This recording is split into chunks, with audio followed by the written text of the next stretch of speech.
Hello and welcome to this very special interview. Joining me today is one of India's sharpest personal finance minds, Feroze Azeez, who's the Deputy CEO at Anand Rathi Wealth Management. Someone you've been following, all of you, for a very long time. And it's wonderful, Feroze, to have you here on the Money Mile. Lots of questions to ask you in these difficult times, but let's get first straight up to how important, Feroze, is it for people to first assess their risk capability? You know, one of the things this pandemic and the various investment avenues have thrown up is that in times of high risk, suddenly people say, oh my God, did I do the right thing? They don't assess what is their risk aversion at all. How important is it before investing anything in any product? And we'll talk about, some of these asset classes in a bit, but how important is it to assess your risk and how do you assess it? So firstly, Vivek, on that point, the first point I would like to make is the myth that risk appetite is static for an individual is incorrect. I might today be riskier, I might be okay to take more risk. It might not be static through my life, one. It might not be static through different events.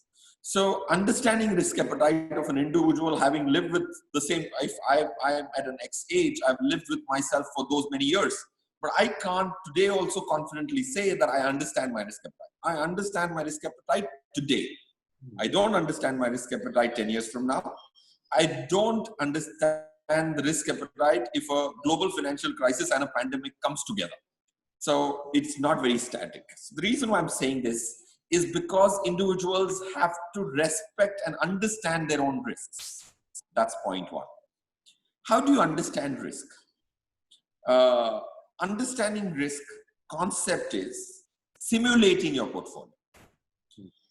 If you have a portfolio, try and simulate it. If the market is 40% down, okay, if gold is 10% higher, if 5 of the bonds you've bought went bankrupt, what is the value you're left with?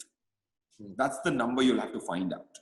Once you find that number and internalize that number and try to find out whether this is acceptable or not, when you live that, then you will get to know whether that's the stomach. Do you have that stomach to absorb this risk? So understanding it is very critical because it's dynamic.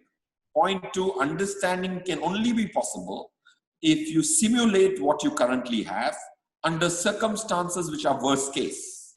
And if that numerical value of your net worth getting washed away is acceptable to you, and you've seen that today, and if it actually ended up happening, you'll still sleep well that night. So that's your risk appetite, second.